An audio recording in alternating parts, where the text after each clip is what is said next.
오늘 하나님의 말씀 빌립보서 2장 5절로부터 11절까지 우리 한 목소리로 봉독합니다. 빌립보서 2장 5절로부터 11절까지입니다. 네.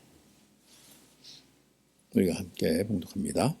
너희 안에 이 마음을 품으라. 곧 그리스도 예수의 마음이니 그는 근본 하나님의 본체시나 하나님과 동등됨을 취할 것으로 여기지 아니하시고 오히려 자기를 비워 종의 형체를 가지사 사람들과 같이 되셨고 사람의 모양으로 나타나사 자기를 낮추시고 죽기까지 복종하셨으니 곧 십자가에 죽으심이라.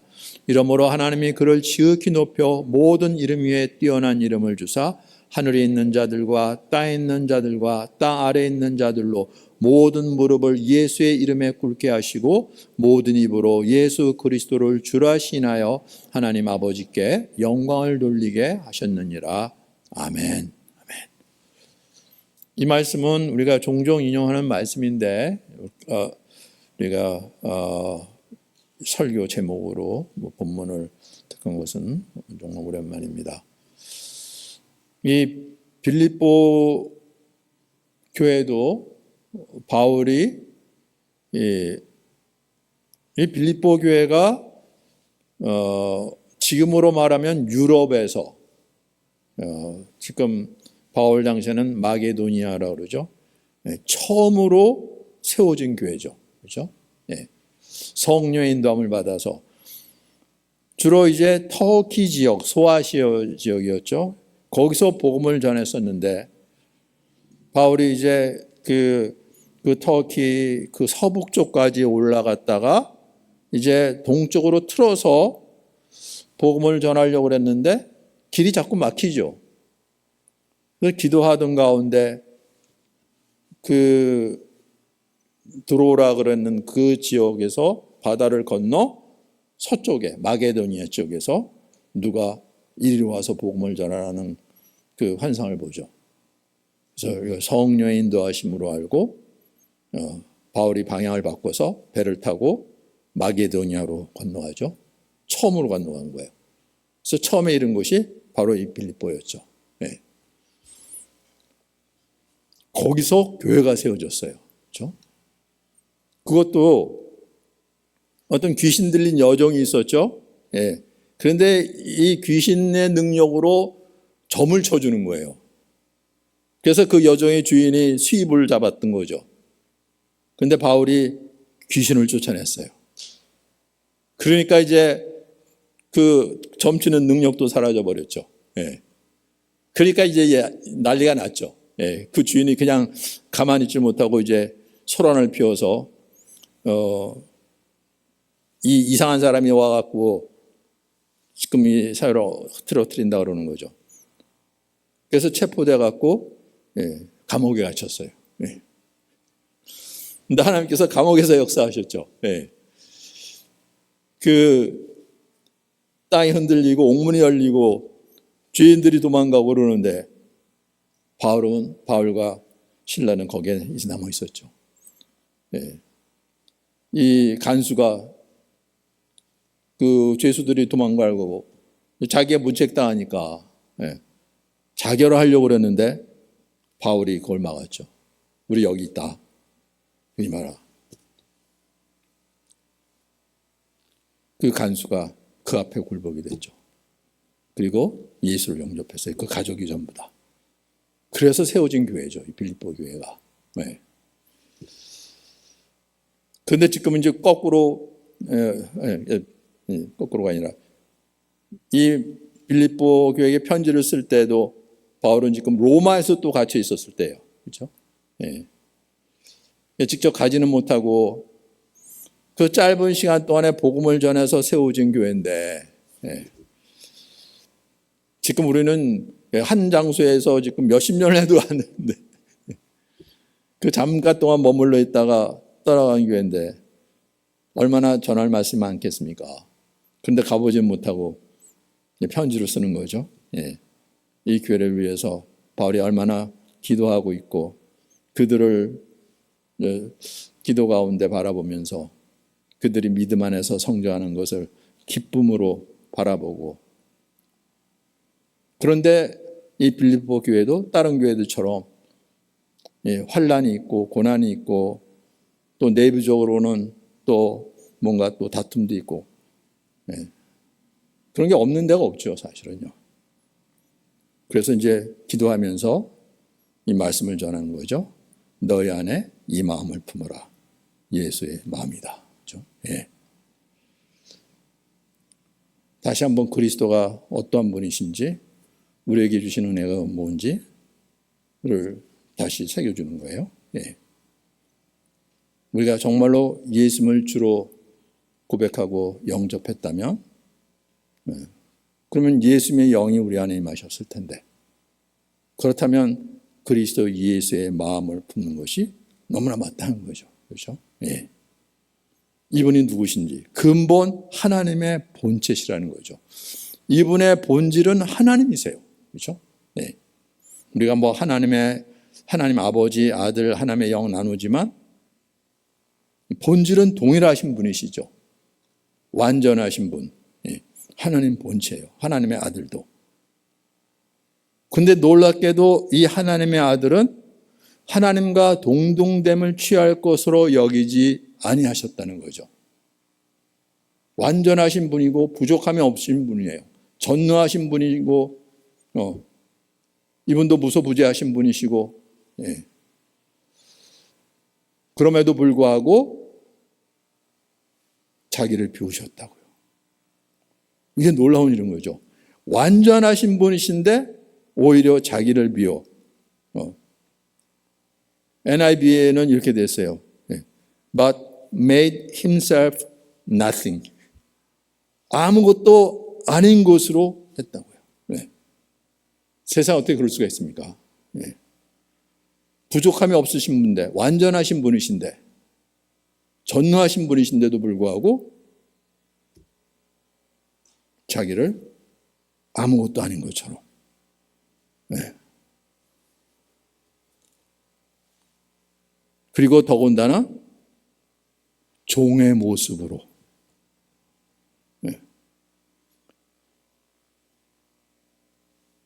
창조주가 피조물의 모습으로 그것도 여기서 종이라면 그 당시에는 노예의 모습이에요. 네. 그 종의 형체를 가지사 사람들과 같이 되셨고 사람들 가운데서도 노예처럼 종으로 그렇게 이 땅에 나타내 보이셨다는 거죠. 네. 누가 이렇게 하겠습니까? 그렇죠? 우리는 있는 거 없는 거 자짜 갖고 내가 얼마나 능력 있고 멋있고 힘 있고 권세가 있고 능력인지 이거 드러내기 바쁜데 네. 그렇잖아요. 그렇죠? 네. 없는 것도 쥐어짜 갖고 우리를 높이려고 그러는데 이분은 부족함이 없는 분이세요. 그럴 이유가 하나도 없어요. 완전하신 분이세요. 그래서 이분의 능력은 어디서 나타나냐면 자기를 비우는 데서 나타나는 거예요. 우리하고는 완전히 거꾸로예요. 이분 하나님이시기 때문에. 그렇게 우리와는 다른 분이신 거예요. 이게 확인이 되고 여기에 눈이 열리지 않으면 그냥 우리와 같은 생각으로 뭔가 우리 눈에 그럴듯하게 보이고 뭔가 권세가 있고 힘 있고 능력 있는 것처럼 보이지 그래야 믿을만 하다고 우리는 가잖아요. 그렇죠? 하나님 거꾸로예요. 완전히 자기를 비우시고 낮아지시죠. 왜죠? 우리를 위해서죠. 하나님의 아무것도 도움이 안 돼요. 원래 완전하신 분이신데 이렇게 사람의 모양으로 나타나서 자기를 낮추시는 거. 우리를 위해서죠. 네. 왜죠? 우리의 죄를 대신 담당하시기 위하여. 왜냐하면 하나님께서 인간을 지으셨을 때 동물처럼 지은 게 아니잖아요. 하나님의 형상을 따라 지으셨다고 그러신 거예요. 그런데 죄가 이걸 다 끊어놓고 망가뜨려 놓고 근데 하나님께서 보여주셨죠. 우리의 의지로 우리의 열심으로 될 수 없는 것. 오직 하나님만이 하실 수 있는 것. 하나님께서 그 자리까지 내려오셔서 우리의 모든 죄악을 대신 담당하시고, 그렇다면 죽음은 필연적인 거죠. 왜냐하면 죄의 삭은 사망이기 때문에. 죽기까지 걱정하셨다고요. 십자가에 죽으셨다는 거죠. 네. 이게 하나님의 능력이라고요. 근데 사람들이 이걸 알아보지 못하는 것은 하나님을 모르니까. 심지어는 유대인들까지. 네. 이게 얼마나 기막힙니까? 이 세상에서 유일하게 여호와 하나님, 참 하나님, 온 세상을 창조하신 유일한 하나님, 그리고 아브라함을 택하셔서 자기 백성으로 삼으시고 그 아브라함의 후손들로 하나님께서 주신 계명을 따라 철저하게 하나님을 섬기고 하나님을 따라 사는 사람들이라고 그러는데, 이렇게 인간의 몸으로 오실 하나님을 알아보지 못한다는 거죠. 이게 얼마나 기막힌 일입니까? 그렇죠? 이게 얼마나 심각한 일인지 세상에서 뭐 나라가 어떻고 뭐가 어떻고 이런 거, 근데 가장 심각한 것은 이분을 알아보지 못한다는 거예요. 아니, 우리하고 관계도 없는 2000년 전에 이런 게 아니라 심지어는 유대인들까지, 이게 심각한 거라니까요. 네. 그래서 이걸 앞으로도 계속 보여주려고 그러는데, 네, 우리 은정자매가 아주 크게 모두들 보기 쉽게 한글과 영어로 자막을 띄워서 만든 동영상 다시 한번 보겠습니다. 네. 뭐죠? 네, The Forbidden Chapter.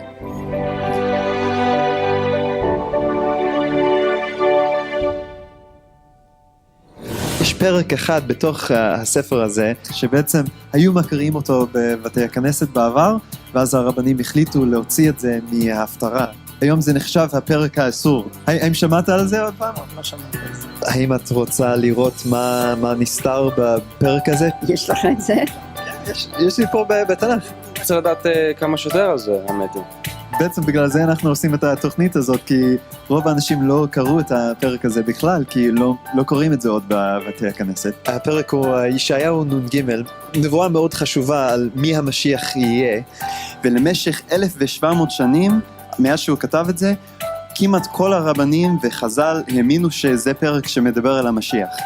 בעצם גם בתלמוד, בסנהדרין צ"ח, גם ילקוט שמעוני, הזוהר, הרמב"ם, האמינו שהפרק הזה מדבר על המשיח. אז עכשיו אנחנו מגיעים לקטע הכי כיפי, שאנחנו נקרא כמה קטעים מאותו פרק ונראה על מה זה מדבר. זה וחדל אישים, איש מכאובות וידוע חולי, וכמסתר פנים ממנו נבזה ולא חשבנוהו. הוא היה בזוי ודחוי על ידי בני אדם, איש שידע כאבים ומחלות, הוא היה כמו אדם שמסתירים ממנו את הפנים, בזוי וחסר ערך בעינינו. שזה מדבר העניין הזה על המשיח. זה חזק מאוד. אדם כמו שכתוב בזוי ודחוי על ידי החרפה. העם שלנו היה משוכנע שהוא שלילי. לא יודע למה. לא קיבלו אותו. דחו אותו. לא חשבנו שהוא היה המשיח.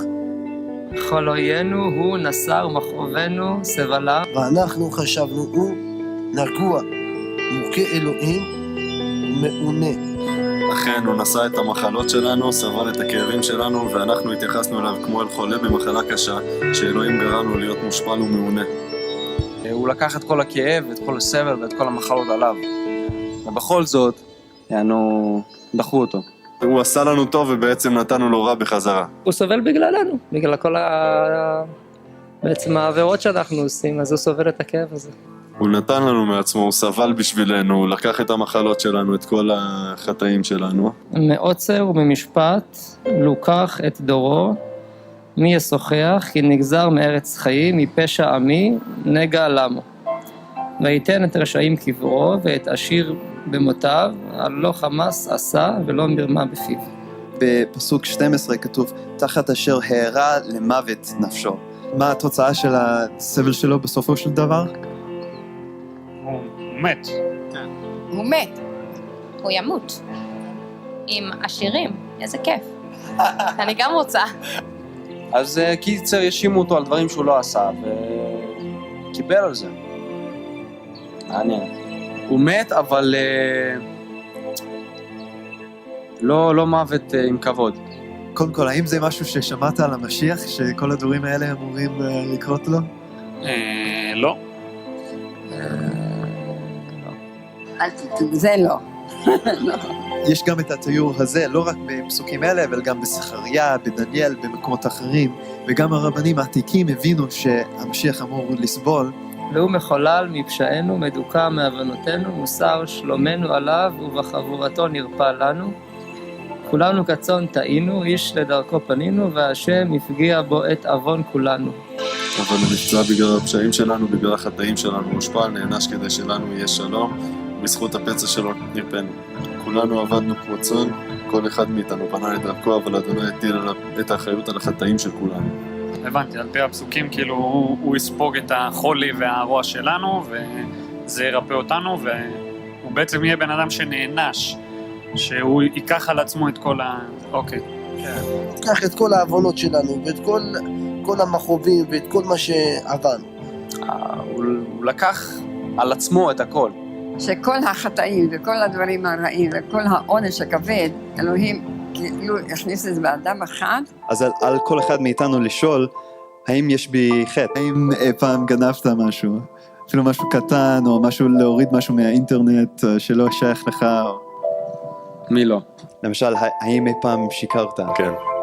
בוודאי, כל אחד משקר. גם אני לא זכאי בזה. האם אי פעם חמדת? כן. ברור, אני חוטא גדול. וגם לפי התנ"ך, כל המחשבות וגישות הרעות שלנו, כמו אנוכיות, או הגאווה, או כל הדברים כאלה, הם גם נחשבים לחטא. אז אם למשל אנחנו היינו מקרינים כל המחשבות שלך על מסך, וכולם שמכיר אותך היו רואים אותם, היית רואה רק מחשבות טובות שם, או גם כמה לא טובות? גם וגם. כן. קודם כל, ברור שתראה גם מחשבות לא טובות, אז כל האנשים, גם הצדיק שבצדיקים, יהיה להם מחשבות רעות בראש. אבל היו לפעמים מחשבות שהייתי אומרת, אם היא הייתה נעלמת זה היה טוב.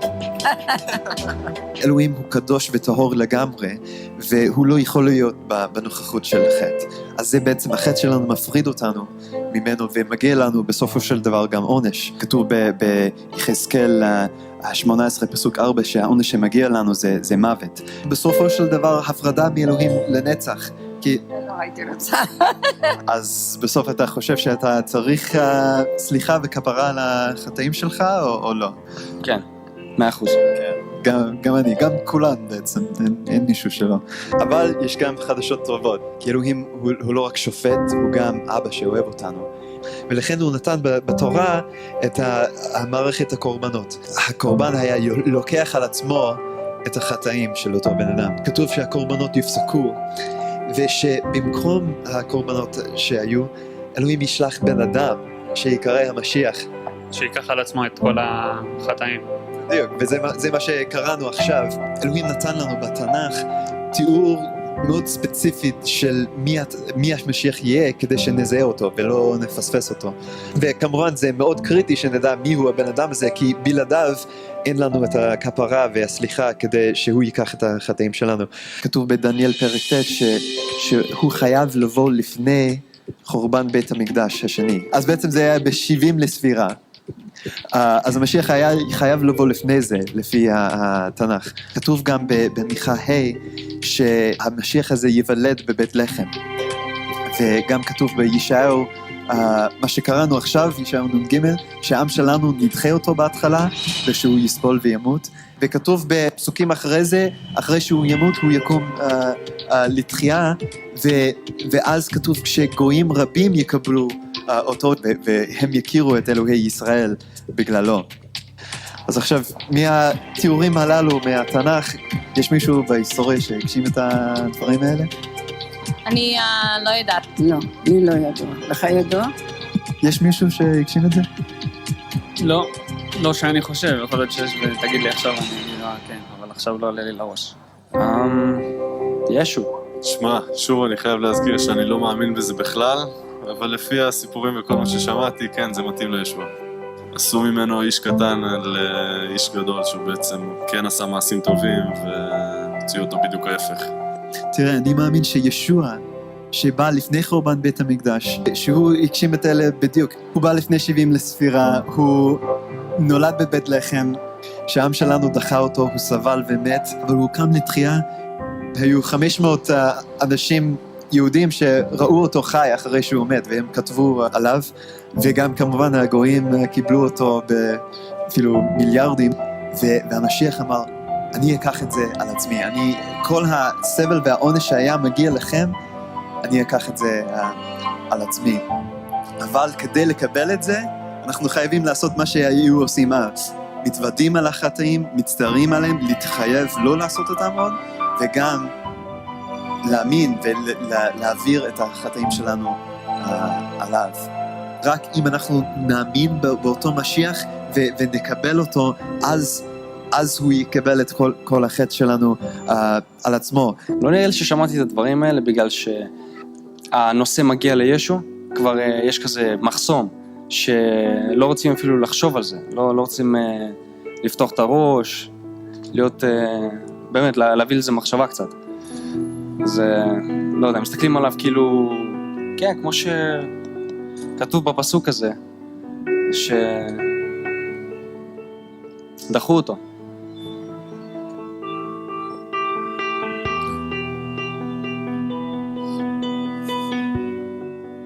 참 놀랍죠? 이렇게 회당에서 성경을 읽으면서, 물론 유대인들은 구약 성경을 읽죠. 그런데 이사야서 53장은 거기서 빼버리는 거죠. 예. 글쎄, 이 메시아가 이런 모습으로 이건 아닌 것 같다는 거예요. 그렇죠? 예. 그래서 회당에서 빼버리니까 일반 사람들도 그거 있으면 그냥 넘겨버리는 거죠. 예. 심지어는 산헤드린 유대 법정에서 신성모독죄로 정죄받은 사람인데, 물론 그분이 특별하게 나쁜 짓을 한 것 같지는 않지만, 아니 어떻게 사람으로서 하나님이라고 그럴 수가 있어? 하나님처럼 행동해. 그건 아닌지 그러는 거죠. 그렇죠? 네. 그러니까 거부감이 있는 거예요. 그냥 사람으로만 보면 크게 나쁜 짓은 한 건 없다 그러지만, 그래도 병자들도 고쳐주고 좋은 말씀도 많이 하고 그랬다 그러지만, 아니 그렇다고 하나님처럼 행동을 해? 하나님처럼 말을 하고? 이건 아니라는 거죠. 그럼 메시아가 와서 어떻게 해야지 하나님으로 알아보겠습니까? 능력과 권세와 영광을 하죠. 사람들이 알아볼 수 있는. 네. 근데 문제는 죄로 말미암아 우리가 하나님의 영광을 볼 수가 없는 존재가 되었다는 이걸 모르는 거예요. 이걸 모르는 거예요. 네. 그래서 와서 맹인의 눈을 열어주고 듣지 못하는 사람의 귀를 열어주고 하는 그 일을 그냥 병자 고쳐주는 정도로만 알지, 우리가 그러한 하나님 앞에 그러한 존재라는 걸 진짜 하나도 깨닫지 못하는 거죠. 우리가 지은 죄 그런 사소한 죄들 있죠. 네. 그래도 성전이 있었을 때는 가서 이제 속죄 제사 드리고 그러면 됐는데, 지금 이제 성전도 다 무너졌어요. 어떻게 하겠습니까? 네. 유대인이라 그럴지라도 우리하고 다를 거 아무것도 없잖아요. 그들도 여전히 그런 죄 짓고 있고. 예. 그렇지만 하나는 하나님의 택한 백성이다. 이거 하나죠. 우리는 할례받은 민족이고, 예. 안식일을 지키고 율법에 있는 몇 가지 지키면서 우리는 거룩한 하나님의 자녀고 저들은 이방인이고, 여기에 완전히 묶여 있다는 거죠. 이게 어떻게 그럴 수가 있겠습니까? 하나님께서 우리에게 주신 그 거룩한 법이 어떠한 법인데, 그 법이 어떠한 법인지를 알지 못하고 오히려 거기에 묶여서 죄 가운데 있는 것도 알지 못하고, 그럼 우리도 마찬가지죠. 그러면 뭐 율법이 없으면 죄를 깨닫겠습니까? 예. 근데 놀랍게도 하나님께서 보내실 메시아가 그렇게 오실 수밖에 없는 것. 우리의 죄 문제를 해결해야 되는데 율법으로 안 되고 하나님께서 징계하시고 무너뜨리기도 하시고 그래도 안 되고 무엇으로 될 수가 있겠습니까? 이제 남은 건 마지막 심판밖에 없는데 놀랍게도 하나님 그렇게 하기 전에 정말 하나님이 누구시고 그분의 거룩하심과 의로우심과 선하심이 어떠한지 그 영광을 드러내는 일에 우리 죄인들을 의롭게 하시고 자녀로 삼으시는 것으로 그걸 드러내시는 이 놀라우신 하나님인 거죠. 네. 완전히 세상과는 거꾸로 가장 높은 곳에서 가장 낮은 곳으로 내려오셔서 그걸 누가 이해를 하겠습니까? 누가 깨닫겠습니까? 성경에 그렇게 수많은 선지자들 통해서 미리 말씀해 주셨는데도 불구하고 이게 무슨 말씀인지를 알지 못하고 깨닫지 못하는 거죠. 그걸 정확하게 드러낸 것이 이사야서 53장인데 이거는 건너 넘어가는 거예요. 그러니 이게 얼마나 이 세상이 그 어둠에 가려져 있는지 모르죠. 그렇죠? 네. 하나님께서 이사야 선지자를 통해서 그렇게 오래전에 장차 오실 메시아가 어떠한 모습으로 오실지를 드러내 보여주셨는데도 불구하고 그게 가려져 있으니까 지금도 마찬가지죠. 네. 네. 심지어는 복음이 전해지고 예수님께서 오셔서 이걸 이루셨는데도 불구하고 가려져 있다 그러면 그게 얼마나 심각하겠습니까? 그리고 더 심각한 것은 교회라는 안에서도 그게 가려져 있는 거예요. 네. 오죽하면 예수를 잃어버린 시대라고까지 얘기를 할까요?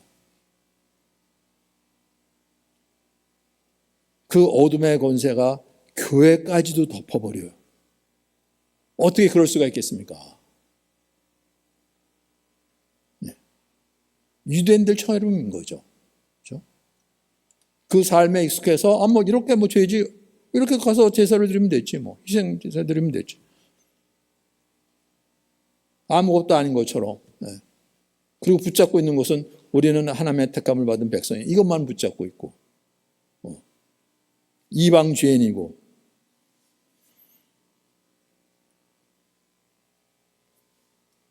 교회도 그렇게 나가는 거예요. 네.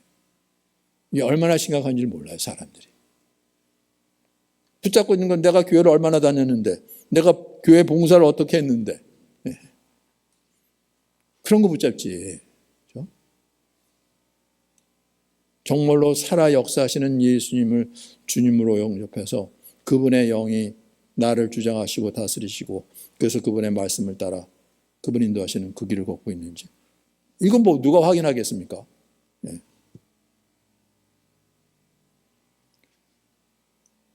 그러니 오랜 세월이 거쳐지면서 남아있는 것은 그냥 교리만 남아있고 실제는 그것과 관계없이 그냥 나는 예수님, 난 구원받아서 이거 하나 끝나는 거죠. 네. 정말로요? 그러면 이제 아무도 대답 못하는 거죠. 이제 그런 얘기하면 불편하죠. 그거는 그냥 어쩌다 한번 하고 끝내야지. 이거 반복하면 진짜 힘들어져요.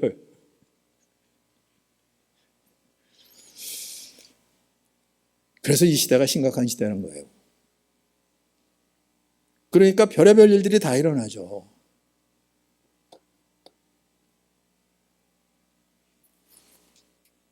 저는 특히 목회자 입장이니까 그런 거에 많이 들어오고 또 보이고 또 확인도 해보고 보통 심각한 시대가 아닌 거예요. 네. 그래서 통계를 내보면 무슨 윤리적인 문제에 대해서 통계를 내보면 믿는 사람이나 안 믿는 사람이나 이거는 이제 표면적으로죠. 그렇죠? 예, 누가 그걸 그랬습니까? 그냥 그거 조사를 해보면 통계가 비슷하게 나오는 거예요. 그러니까 믿는 사람이나 안 믿는 사람이나 다른 건 나 예수 믿는다 안 믿는다 그것만 다르지 삶은 똑같다는 거죠. 결국 그러한 문제에 있어서 기독과 아무런 영향력이 없다는 거예요. 심각해지는 거잖아요. 그러니까 그냥 종교의 하나로 끝나버리고 마는 거죠. 종교 많은 것 중에서 그래 나는 이거 그럴듯하는 거나 이거 난 믿을래. 그런 거죠. 이것이 진리고 생명이고 구원이 안 되는 거예요. 그런 시대에 우리가 살고 있는 거예요. 네. 그래서 지금도 복음을 전하는 거는 정말 심각한 시대가 된 것이 교회에서부터 시작해야 되는 거예요.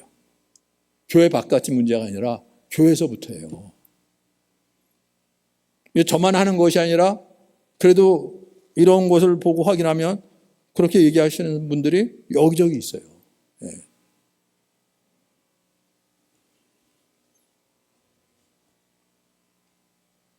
그래서 예수님께서 왜 인간의 몸으로 오셨는지 이걸 우리가 정확하게 알고 믿는 게 너무나 중요한 거예요. 그렇죠? 네. 근데 사람들은 그걸 싫어하죠. 왜냐하면 정말로 우리가 확인하고 만지고 함께 할 수 있는 존재로 왔는데 그런데 말씀대로면 이건 내가 원하는 게 아니니까. 네. 나는 나의 영광을 구하고 내가 잘 되고 내가 높아지고 이걸 원하니까 본질적으로 본성적으로. 그런데 예수님 오시면 전혀 다른 거잖아요. 그렇죠? 네. 아니 구유에 태어났어요? 집도 없이 태어나자마자 애굽으로 피난가했어야 됐고 돌아와서는 나사렛이라는 이름도 없는 동네에 와서 학교도 다녀보지 못하고 그냥 목수일을 하다가 네. 뭔가 마음에 끌리는 게 하나도 없잖아요. 단지 병자들 고쳐주고 안수해주는데 뭐가 낫고 이제 이런 것만 들리지. 떡 5덩이로 수천 명을 먹이고 그러니까 우리 왕으로 삼자 그랬는데 예수님은 그거 다 물리치시고 네. 왜냐하면 우리가 바라보고 우리가 구하는 것이 정말로 하나님께서 우리에게 보여주시고 우리에게 주려는 것과는 전혀 다르니까. 왜 그래요? 죄 때문에. 네. 죄가 그렇게 하나님과 우리 사이를 나눠놨다는 거예요. 그 죄가 확인이 되고 드러나고 이게 처리가 돼야 되는 거죠. 그런데 아까 죄에 대해서 이 사람이 얘기할 때 그냥 세상에서 말하는 그 죄 그런 정도인 거예요. 그것도 죄니까. 네.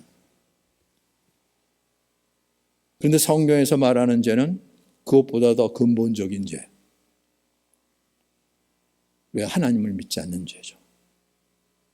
근데 하나님은 우리가 알지 못하고 볼 수도 없고 그러는데 그래서 우리가 볼 수 있고 만질 수 있고 사귈 수 있고 확인할 수 있는 우리와 똑같은 육체로 오신 예수님을 믿지 않는 죄죠. 네. 이분은 자신의 뜻대로 자신의 지혜와 능력으로 자신의 생각으로 하는 것이 아니라 아버지께서 내게 보여주시고 말씀해 주시고 이르신 그대로 행한다 그러죠. 그래서 나를 본 자는 아버지를 본 자라 말씀하셨죠. 그런데 안 믿는 거죠. 우리가 보기에는 하나님 같지가 않은 거죠. 네. 그래서 이제 사내들인 법정에서 유대 법정에서 재판을 하는데 아무런 반론도 하지 않고 거짓 증인들을 세워서 예수를 정죄하는데 거기에 아무런 반론도 하지 않고 그러니까 어떻게 해요? 그러니까 사람인데 하나님처럼 행동한다. 그거죠. 신성모독죄죠. 그건 사형인 거죠. 네. 근데 자기들은 그렇게 했으면 그래도 예수를 의로운 분으로 따라다니는 무리들이 있는데 소외가 나면 안 되니까 이거를 빌라도에게 넘기는 거죠. 빌라도에게 신성모독죄인데 처형하라 그러면 빌라도는 그런 권세가 없죠. 그건 자기 권한이 아니니까. 그러니까 로마에 대적하는 거로 자칭 왕을 하여 그러는 거죠. 황제가 왕을 세워야 되는데 스스로 왕이었는데 이거 로마서를 거스리는 거죠. 예. 그러니까 빌라도가 발을 뺄 수 없죠. 예. 어떻게 하든지 이게 그런 일이 아닌데 그래서 오히려 빌라도가 예수를 살려주려고 그러는데 유대인들은 이 예수를 십자가에 못 박으라 그러고, 아니 사면은 할 수가 있는데 살인 강도를 놓아주랴 예수를 놓아주랴, 살인 강도를 놓아주고 예수를 십자가 못 박아라, 이렇게까지 나갔던 거라는 거죠. 예. 유대인들이 특히 악해서가 아니라 이 세상이 어떠한 세상인지. 놀랍게도 예수님은 그걸 그대로 다 받으셨다고요. 예. 아버지의 뜻이 어디 있는지 알고 이 땅에 온 거죠, 사실은요. 이 땅에 오셔서 나중에 한 게 아니라 처음부터, 창세 전부터 알았다 그러셨어요. 예. 그렇게 그 잔을 다 마신 거죠. 그리고 십자가에 못 박혀 죽으셨어요. 다 이루었다 그러고 웃음을 거두셨죠.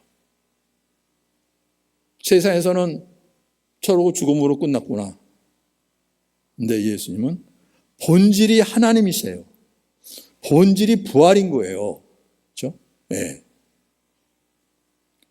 죽은 자 가운데 영원히 있을 수가 없는 분이신 거예요. 그렇죠? 네.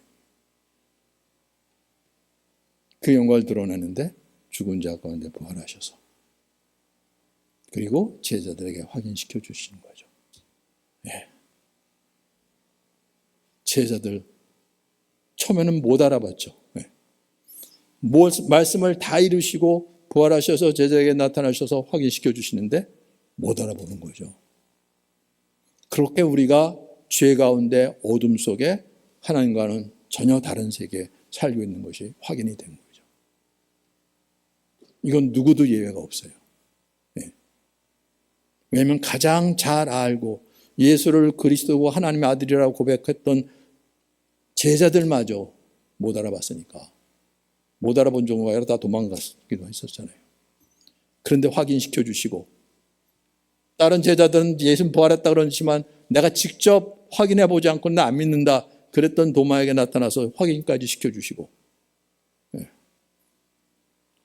심지어는 교회를 완전히 없애버렸던 바울까지도 확인시켜주시고 나니까 완전히 얘기가 달라지는 거죠. 예. 예수가 누구신지 드러내 보이시고, 이제는 예수를 믿지 않는 죄가 어떠한 죄인지, 이게 가장 큰 죄인 거예요. 그렇죠? 네. 예수님께서는 그 죄를 1만 달란트와 100데나리온으로 비교했어요. 네. 어떤 왕이 신하가 빚을 졌어요. 1만 달란트의 빚을 졌어요. 1만 달란트면 거의 한 17, 한 데나리온이 보통 하루의 품삯인데, 노동자. 그렇게 계산하면 17만 년, 거의 20만 년 가까운 세월이 걸려야지 얻을 수 있는 돈이고, 그것도 한 푼도 안 쓰고 말이 안 되는 거죠. 그런데 그런 빚을, 누가 그런 빚을 질 수가 있을까요? 비유로 말씀하시는 거예요. 과장해서가 아니라 축소해서, 그것도. 네. 누구든지 이게 알아들 수가 없으니까 세상에 있는 것으로 비유하는데 그렇게 비유를 해갖고 그러한 빚을 진 신하를 왕이 탕감을 해줬어요. 그런데 그 신하가 돌아가다가 자기에게 100데나리온 빚을 진 사람, 100데나리온이면 한 석 달치 정도 되나요? 네. 그런데 그걸 안 갚았다고 감옥에 쳐놓는 거죠. 왕이 이 소식을 들으면 어떻게 되겠습니까? 내가 어떤 빚을 탕감해 줬는데 자기는 자기에게 100데나리온 빚 졌다고 오게 가도 세상에 이렇게 악한 자가 어디 있어? 당장 다시 체포하라. 그거 다 갚까지 너 못 나온다. 비유로 말씀하신 거잖아요. 그렇죠? 우리가 하나님 앞에 어떠한 죄빚을 지고 있는지 하나님을 모르니까 우린 거기에 대한 감격이 없는 거잖아요. 그냥 짐승 하나 잡아서 드리면은 그냥 탕감받는 것처럼 생각하고 마니까. 네.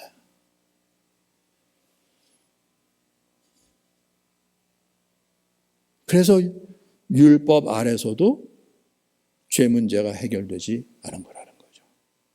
네. 지금 세상도 그러잖아요. 밤낮 법과 원칙에 따라서 모든 걸 다 한다 그러는데 법과 원칙을 해석하고 적용하는 사람의 죄가 있는데 그 법과 원칙에 따라 했을 때 그게 어떻게 되겠습니까? 네. 이건 유대인들뿐만 아니라 온 세상에 질린 거예요. 그렇죠?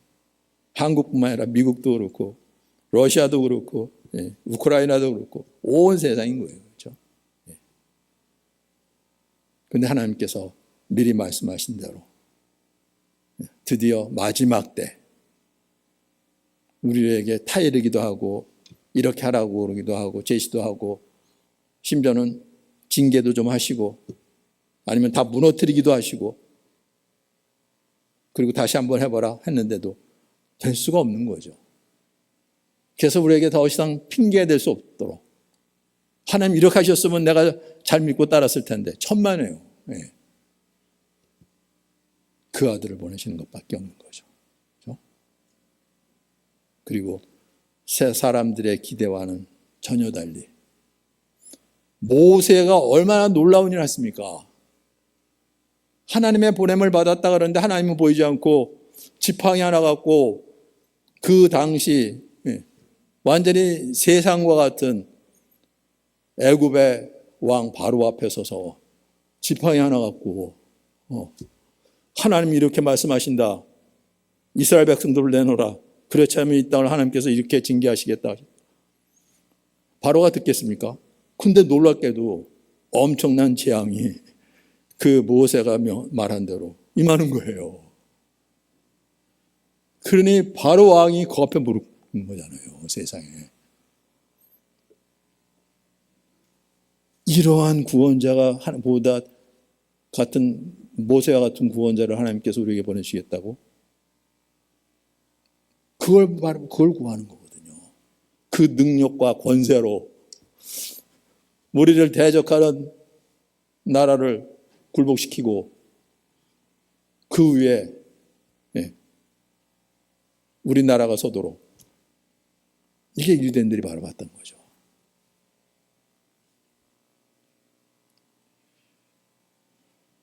근데 유대인들이 어떠한 죄 가운데 있는지 알지 못하죠.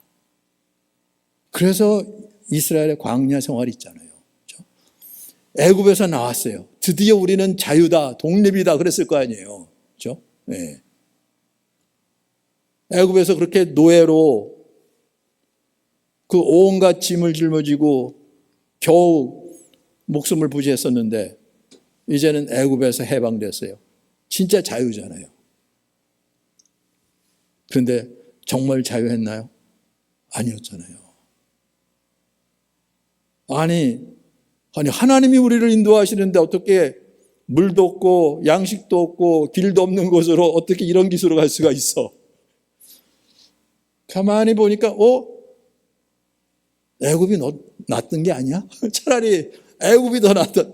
거기는 그래도 부족한 하지만 그래도 굶어 죽지 않을 정도로 먹을 거 주고 마실 거 주고 입을 거 주고 그랬으니까.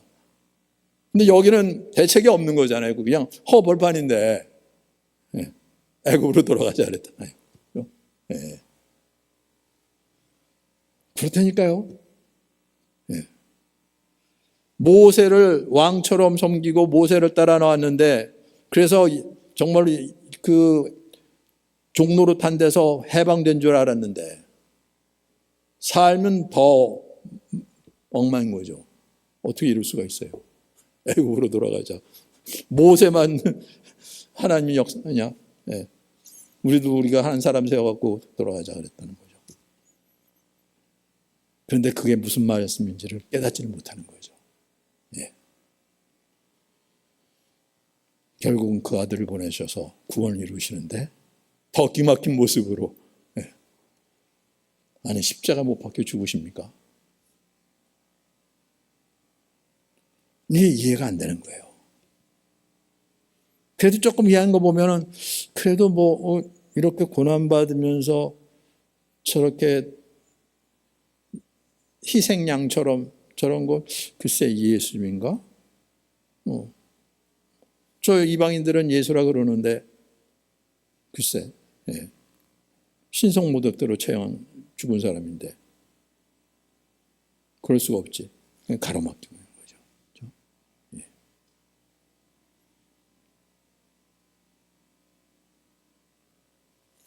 그거 확인해야 되는데. 근데 예수님이 그렇게 죽었다는 것은 기록물에 나와 있어요. 그거는 세상 역사가에 의해서 기록된 곳에 확인될 수가 있어요. 적어도 그렇게 죽었다는 사실은. 근데 문제는 부활했다는 사실을 세상 사람들이 믿고 기록으로 남긴 건 없는 거죠. 다 기록물들은 예수를 믿은 사람들이. 그러니까 이거는 편견이 있을 수가 있다는 거죠. 다 믿는 사람이 했으니까. 그럼 당연히 믿는 사람들이 그렇게 썼겠지. 안 믿는 사람들이 써야지. 안 믿는 사람들이 예수를 부활했다고 기록할 수가 없는 거예요. 왜냐하면 이 세상에 속한 일이 아니기 때문에. 네. 그럼 어떻게 할 수 있습니까? 이 사람들은 어떻게 믿게 됐나? 다 도망갔던 사람들인 거예요. 그런데 어떻게 믿게 됐나? 한 사람도 아니고 500여 형제나 심지어는 완전히 교회를 없애버리려고 했던 바울마저 어떻게 변화됐는지, 그가 그 다음에 어떠한 삶을 살았는지, 그리고 그가 전한 말씀과 삶이 참된지, 그리고 끝났는지. 근데 놀랍게도 이 말도 안 되는 일을 전하고 했는데, 그리고 그 사람들이 다 어려움을 당하고 고난을 당하고 핍박을 당하고 심지어는 순교까지 당했는데, 그러고 사라진 것이 아니라 갈수록 더 퍼져서 온 세상에 말이 안 되는 일이 벌어진 거죠. 그래서 어떤 분이 이렇게 했어요. 세상의 권세자가 이 땅에서 군림하지만은 그래서 많은 사람들이 그들의 지배를 받는데 죽으면 끝나는 거죠. 사라지는 거예요. 그런데 예수님과 예수를 믿는 사람들, 이 땅에 사는 가운데 누가 그를 믿고 따릅니까? 그리고 죽었어요. 그럼 그게 끝나야 되는데, 죽었는데 그의 권세가 퍼져나가고 그의 나라들이 세워지고 이런 역사가 일어나는 거예요. 네. 이게 어떻게 그럴 수가 있겠습니까? 죽었는데 말도 안 되는 일을 하고 그런 제목으로 죽었는데 세상 권세는 그러면 다 끝나는 거잖아요. 그런데 예수라는 분은 그렇게 죽었는데 끝나는 게 아니라 그때부터 시작이 되는 거예요. 그리고 온 세상에게 퍼져나가는 거죠. 그것도 말도 안 되는 일을 억지로가 아니라 뭐가 아니라 자발적으로 마음으로 항복하고 그분을 왕으로 주로 모시고 핍박 속에서도 이런 일들이 벌어지는 거예요. 그래서 이것이 사람의 일이 아니라 하나님의 일이라 그러는 거죠. 네. 하나님이 그렇게 말씀대로, 이것도 예언한 대로죠. 네. 이 역사가 일어나는 거죠. 우리 눈에 보이지 않고 우리의 귀에 들리지 않지만 영이신 하나님께서 말씀대로 역사하시는데 이 놀라운 일이, 유대인들도 지금 못 믿는 걸 이방인은 우리가 여기에 감격하고 눈물을 흘리고 회개하고 예수님을 주님으로 고백하고 주님을 따르는 이 말도 안 되는 일들이 벌어지는 거거든요.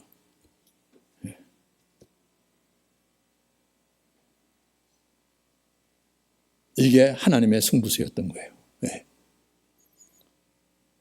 부활은 하나님의 본질이에요. 나는 부활이요 생명이라 그랬잖아요. 그렇죠? 예. 그러니까 예수님을 그대로 놔두면 죽음의 권세 아래 그냥 있을 수 있는 분이 아니신 거예요. 이분 부활이시기, 본질이 부활이신 거예요, 그분은. 예. 근데 이분이 그 당신의 영광을, 그런데 그거는 죽음을 경험해봐야지 부활이라는 것이 있죠. 죽지 않았는데 무슨 부활이 있습니까? 그렇다고 일부러 죽는 것도 아니고 죄 가운데 있는 영원의 죽음의 권세에 있는 우리를 구원하시기 위하여 그 자리로 내려오신 하나님. 여기에 하나님의 영광이 나타나는 거거든요. 근데 우리는 그렇게 고난과 치욕과 이것만 보이지 그 영광을 못 보니까. 근데 부활하시고 나서 이분이 누군지 알고 예수를 영접하는 가운데 성령께서 임하시니까 이제는 그 영광이 무엇인지 보여지는 거죠. 그래서 어떻게 예수님은 이걸 기쁨으로 하나님의 은혜로 이걸 짊어질 수가 있었는지. 그런데 우리에게도 성령을 보내주셔서 그걸 이해하게 하시고 깨닫게 하시고 믿음으로 받게 해주셔서 주님을 따르겠다고 고백하고 그 주님께서 주시는 그 신령한 기쁨, 그 은혜 맛보게 해주시고 그리고 주님 가신 그 길 따르게 해주시는 거예요.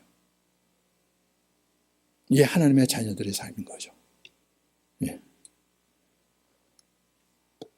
바로 이걸 위해서 예수님께서는 이 길을 걸으셨다는 거죠. 사람의 모양으로 나타나서 자기를 낮추시고 죽기까지 복종하셨어요. 예. 그런데 죽음이 끝인 걸 아닌 걸 아시니까. 그럼에도 불구하고 우리의 죄값을 치르기 위하여 그 죽음의 자리까지 가신 거죠. 그리고 부르짖기를 엘리 엘리 라마 사박다니 하나님 하나님 어찌하여 나를 버리셨나이까. 믿지 않는 자들이 마지막 심판 때 하나님께서 나 너 모른다. 그게 얼마나 두려운 일인지. 지금이 아무 감각도 없죠. 하나님 잘 몰라요? 나도 하나님 잘 모르는데? 이럴 거 아니에요 지금은요. 그렇죠? 네. 그게 무슨 대수입니까? 보이지도 않는 하나님, 있는지 아닌지도 없는지도 모르는 하나님. 네. 그게 무슨 대수예요? 그런데 그게 끝이 아니라 부활이 있잖아요. 믿는 자가 할 수 있는 생명의 부활이 아니라 믿지 않는 자가 죽으면 끝인 줄 알았는데 하나님께서는 거기서 일으켜 세우셔서 하나님의 거룩한 마지막 법전 세운다 그러잖아요. 네, 심판의 부활로 나온다고요. 거기서 파이널 시즌 나 너 모른다 끝나는 거예요. 영원한 심판이죠. 영원한 형벌에 처해지는 거예요. 그때 하나님 나 모르신다고요? 내가 교회를 얼마나 다녔는데, 내가 교회에서 어떤 봉사를 했는데, 내가 무슨 직분을 받았는데 그러실 거 아니에요.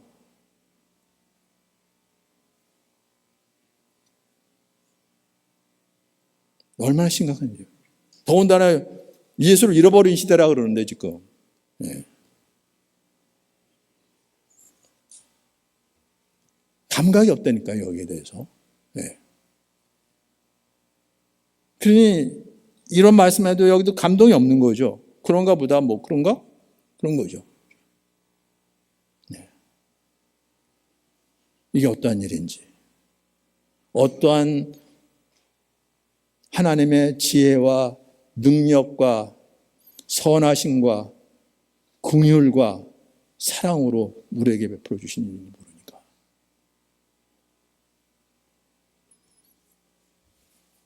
그래도 더 은혜인 것이 하나님께서 이렇게 끝내지 아니하시고 이러므로 하나님이 그를 지극히 높여 모든 이름 위에 뛰어난 이름을 주셨다고요. 네. 세상 그 어떠한 이름보다 뛰어난 이름을 주셨다고요. 심지어는 하늘에 있는 자들, 천사들이나 죄산 받고 예수 믿고 거룩한 자녀로 이미 가 있는 그러한 자들과 이 땅에 지금 생존해 있는 우리들과 땅 아래에 있는 자들, 음부에 있는 자들, 모든 무릎을 예수의 이름에 꿇게 하셨고요. 사실 이렇게 안 하시더라도 그러한 존재세요, 예수님은. 처음부터 그런 존재신데 이걸 통해서 드러내시는 거죠. 그렇죠? 이건 아직 완성되지는 않았어요. 왜냐하면 아직도 도대체 예수가 누구길래? 심지어는 유대인까지도 아직도 모르잖아요. 그렇죠? 믿지 않는 사람도 있고. 그렇죠? 이건 진행 중이에요. 그렇지만 마지막 심판 때 이 말씀 있는 그대로 이루어질 거예요. 그래서 모든 입으로 예수 그리스도를 주라 시나요. 심지어는 믿지 않는 자들까지도 마지막 심판 때는 주님 나를 살려주세요, 나를 불쌍하게 해주세요 외칠 거예요.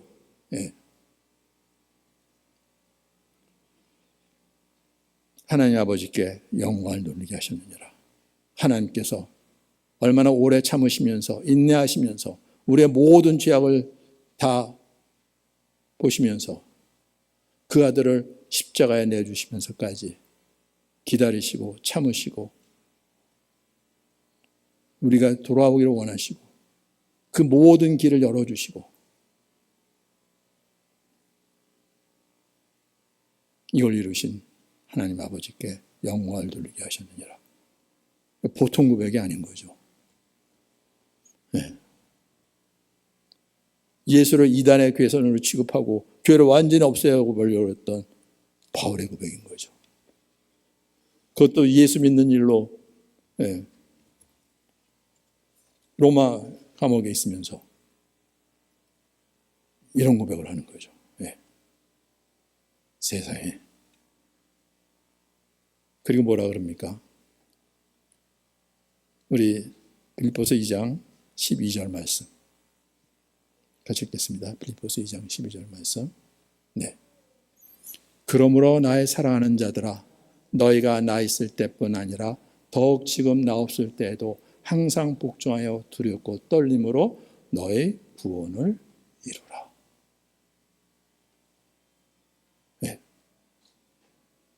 바울도 알죠. 지금 이 시대가 어떻게 돌아가고 로마가 어떻게 기독교를 이제 알게 되고 박해하게 되고 자기도 이 땅에 있을 시간이 얼마 남지 않은 걸 알고 있는데 나 있을 때뿐만 아니라 더욱 지금 나 없을 때에도 항상 복종하여 두렵고 떨림으로 너의 구원을 이루라고 그래 돼 있어요. 뭐 구원을 주셨다며 구원 받았다 그랬는데 그럼 끝난 거 아니에요? 이루라고요.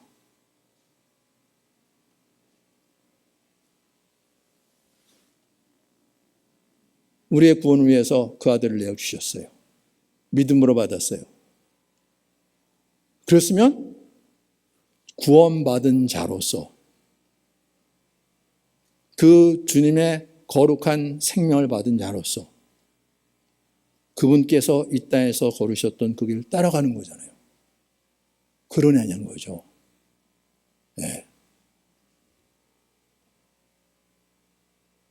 행위를 얘기를 하는 것이 아니라 믿음으로 예수를 주로 영접했다면 그 주님께서 말씀하신 대로 따라가야 되는 거잖아요. 그러냐는 거예요. 그게 이루어지고 있느냐고요.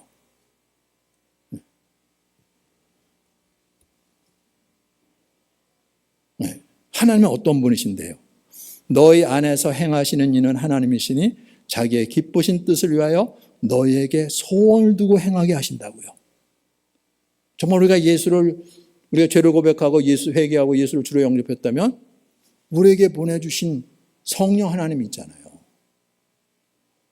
성령 하나님이 우리 안에 오셔서 그냥 잠자고 계시는 것이 아니라 역사하신다고요.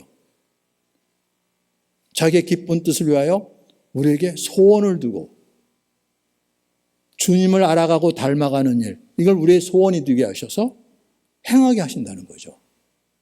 그러냐는 거예요.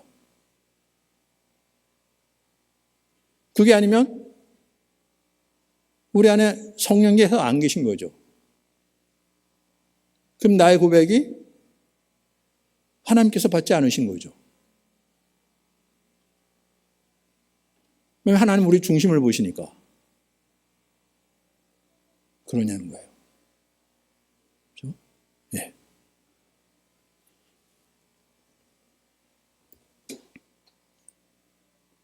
너희가 흠이 없고 순전하여 어그러지고 거스리는 세대 가운데서 하나님의 흠 없는 자녀로 세상에 그들 가운데 빛들로 나타내도록이죠. 네. 교회를 이 땅의 빛으로 주님 말씀하셨어요. 너희는 세상의 빛이라. 세상의 어둠을 밝히는 빛이라. 네.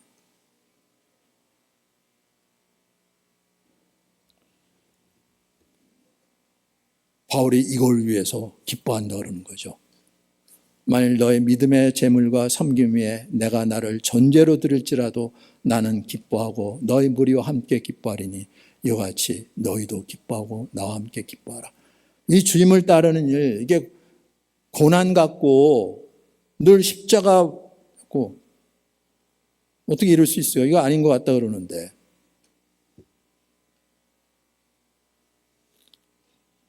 주님께서도 기쁨으로 이 길을 걸으셨던 것처럼 바울도 이 로마 감옥 안에서도 너희 믿음의 재물과 섬김에 내가 나를 전제로 드린다는 것은 drink offering이죠. 자기 삶을 내어드리는 걸 얘기를 하는 거예요. 주는 거를. 근데 이걸 기뻐한다는 거죠. 왜냐하면 저들도 하나님의 거룩한 제물로 세워질 것이니까. 영원히. 죽음으로 끝나는 것이 아니라 영원히죠. 그래서 이걸 기뻐하고 너희 무리 함께 기뻐하리니 이와 같이 너희도 기뻐하고 나와 함께 기뻐하라. 이 신령한 기쁨, 하늘에서부터 내려오는 기쁨인 거죠. 이 기쁨으로 세상을 이기는 거예요. 아니 고난 같은데 그 말도 안 되게 어떻게 그렇게 밤낮 당하기만 하고 밤낮 양보해야 되고 밤낮 아니라고요. 그렇죠? 예. 주님은 그렇게 하지 않으셨다고요. 나 같은 존재를 위해서 기쁨으로 이 모든 걸 이루셨다는 거죠. 하나님 그걸 아시고 그를 지극히 높여 모든 이름에 뛰어난 이름을 주셨다고요. 모든 무릎을 그 이름에 꿇게 하시고 예. 모든 입으로 예수 그리스도를 주라고 신하도록 이 놀라운 일을 이루신 하나님 진정 참 하나님만 하실 수 있는 일인 거죠. 그래서 인간의 몸으로 오신 예수님 그것도 인간의 몸으로 오신 것으로 끝나는 것이 아니라 종의 모습으로 십자가에 죽음까지 복종하시며 그렇게 이 세상 삶을 끝내신 하나님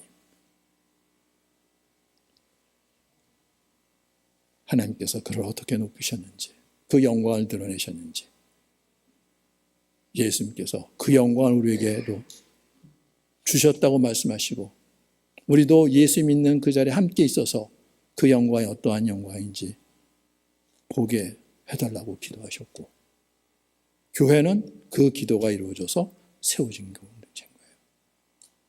우리 한 사람 한 사람을 주님께서 그렇게 보시고 그렇게 영광스러운 존재로 겉보이는 그런 존재 아니라 하나님께서 저를 어떻게 보시고 저를 어떻게 높이실지 그래서 당신의 거룩한 생명까지 내어줄지라도 아깝지 않은 존재로 말이 됩니까? 우리 주님의 눈에는 우리를 그렇게 보시는 거죠. 이 놀라운 축복이 우리에게도 그대로 임하게 되기를 바랍니다. 우리 주님이 우리를 어떤 존재로 보시고 어떤 희생을 치르시면서 그 거룩한 존재로 세우시는지 세상에 이런 분은 우리 부모도 나를 그러한 존재로까지 보지 못했어요. 세상에서 걱정 없이 잘 먹고 잘 살면 되는 거지 예. 거룩한 하나님의 자녀로 영원한 생명을 가진 존재로 이건 우리 상상을 뛰어넘는 거잖아요. 그래서 부모가 아무리 모든 걸 희생해서 우리를 사랑한다 할지라도 그 사랑과 우리 주님의 사랑은 비교할 수 없는 거죠. 예. 이 놀라운 은혜가 우리 모두의 있기를 예수님의 이름으로 축원합니다. 우리 태연자매 간증 듣고 마치도록 하겠습니다. 범사의 형제들과 같이 되심이 마땅하도다. 네. 범사의 형제들과 같이 되심이 마땅하도다. 형제라 부르시기를 부끄러워하지 아니하시고 범사의 형제들과 같이 되심이 마땅하도다. 하나님이신데 하나님 보시기에 더럽고 죄악이 가득한 자들을 형제로 부르시기를 부끄러워하지 아니하신다니.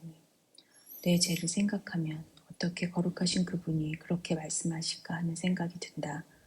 나 같은 자도 조금만 억울하게 오해를 받거나 나를 이상하게 보는 시선을 힘들어하는데 마치 모든 것에 완전한 것처럼 조금만 나를 무시하는 것 같거나 나를 인정해 주질 않으면 얼마나 화가 나던가. 그런데 거룩하신 하나님이신 예수님은 어떻게 나 같은 자를 그렇게 형제로 부르시려 했을까? 그리고 범사에 나와 같은 모든 경험을 마땅하다 하시며 이 땅까지 오셔서 경험하셨다니. 마땅히 형벌받을 자와 같이 취급을 당하시면서 억울해하지 않으신 하나님. 예수님이 어떻게 나를 대신하셨는지 십자가의 심판이 진정으로 다가올 때 이 은혜가 더해진다.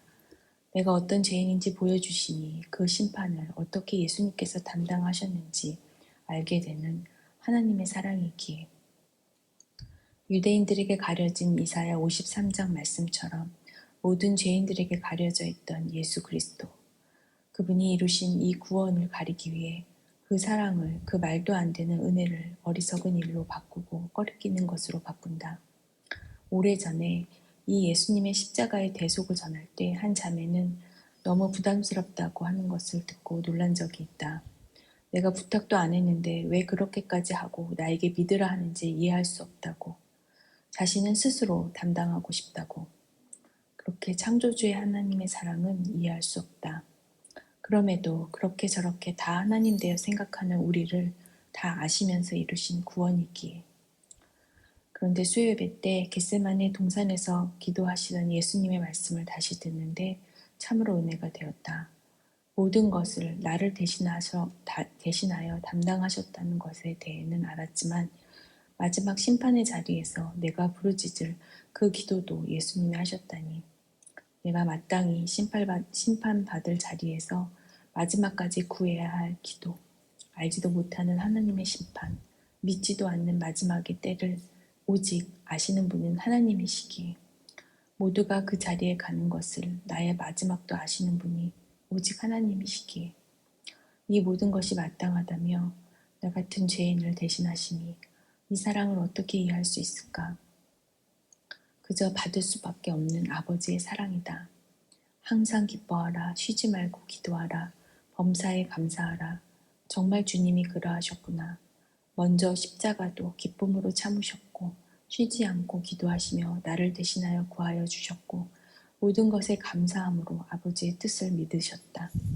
그러하기에 예수님 나의 주인 되심으로 이 모든 것이 나에게 이루어지는 것임을 말씀을 나누는 자매가 귀찮게 왜 자꾸 했던 기도를 또 해야 하는지 모르겠다고 맨날 같은 기도인데 순간 너무나 기쁨으로 전했다. 쉬지 않고 나의 기도를 들어주시는 분이 있다는 것이라고. 이것이야말로 기적이고 소망이라고. 정말로 아무것도 할 수 없을 때 기도할 수 있는 것이 얼마나 놀라운 힘이 되고 소망이 되는지 나는 내 동생과 사랑하는 자들의 죽음 앞에서 경험했었다.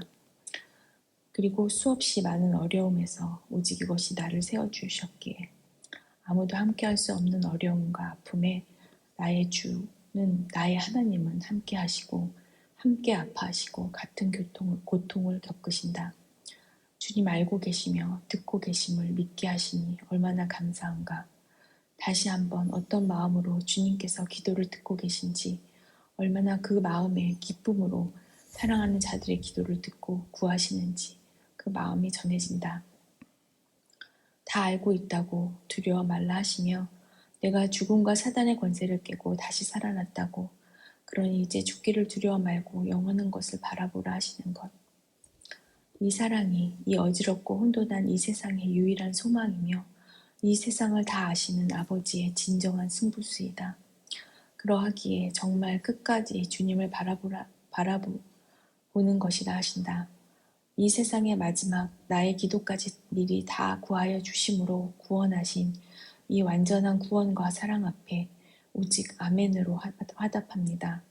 감사합니다. 모든 순간에 함께 하시는 진정한 나의 주인을 모두가 만나길, 그 주인의 사랑에 온전히 잠기길 기도합니다. 아멘. 아멘. 아멘. 네. 우리가 하나님의 말씀이 들리지 않고 받아들일 수 없는 것은 하나님과 우리가 너무나 다른 존재이기 때문에 전혀 다른 세계에 있는 걸로. 하나님은 완전하신 분이시고 우리는 죄 가운데 완전히 어둠이고 그분은 당신을 위해서 더 필요한 게 없으신 분이시고 우리 모든 걸 내가 움켜쥐고 나를 높이고 세워야지 거기서 나의 존재를 인식하는 사람들인데 하나님은 그럴 이유가 없는 거죠. 하나님은 자기 영광을 드러낼 때 낮추시는 걸로 더 어떻게 뭐 할 수 있는 분이 아니니까 완전하신 분이시니까. 그런데 우리는 아무것도 아닌 존재들이 뭔가 해보려고 그러니까 어떻게 하든지 뭘 내세우고 드러내고 자기를 과시하고 이래야지 자기 존재감을 찾는 거니까. 이렇게 완전히 다른 거죠. 항상 기뻐하라고요? 쉬지 말고 기도하라고요? 모든 일에 감사하라고요? 세상이 그렇습니까? 어떻게 해요? 근데 그 이면에 하나님께서 얼마나 우리를 위해서 좋은 것을 예비해 주시고 이걸 주시기를 기뻐하시는지. 너희 중에 누가 아들이 떡을 달라는데 돌을 주며 생선을 달라는데 뱀을 줄 사람이 있겠느냐. 너희가 악한 자로도 좋은 것을 자식에게 줄 줄 알거든 하물며 하늘에 계신 너희 아버지께서 구하는 자에게 좋은 것으로 주시지 않겠느냐. 우리는 무엇을 구하고 있는지도 알지 못하면서 이게 나한테 좋을지 나중에 해가 될지도 모르면서 그냥 육신의 정욕으로 이거 주세요 그러고 있는데 하나님은 정말로 우리에게 좋은 걸 주기를 원하시고 그걸 예비하시고 주시려고 그러는데 그래서 기뻐하라 그러는 거거든요. 하나님은 그런 분이시라고요. 범사에 간 사람 감사할 일 있어야 감사하지 무슨 범사의 것도. 하나님께서 언제나 우리에게 은혜 베풀기를 기뻐하시고 우리를 선하신 의로 우리를 인도하시는데 그것이 우리 눈에 가려져서 보이지 않고 그것이 확인되지 않고 그러니까 그렇지. 하나님은 그런 분이시다. 그래서 범사에 감사하라고요. 쉬지 말고 기도하라. 미쳤어. 딴 일도 안 하고 쉬지 말고 기도. 쉬지 않고 내가 구하는 것을 들으시고 계신다는 거예요. 그 하나님을 알지 못하고 그냥 내가 어떻게 하는 거 보니까 이거 지옥이네. 항상 기뻐. 사람이 로봇인가 범사에 감사하라고 쉬지 말고 기도하라고. 그렇게 하나님과는 완전히 다른 어둠이 묶여 있다는 거예요. 그런데 하나님의 은혜로 이게 들리고 이게 보이고 이런 분이시구나 하는 고백이 나오는데 완전히 바뀌어지는 거죠.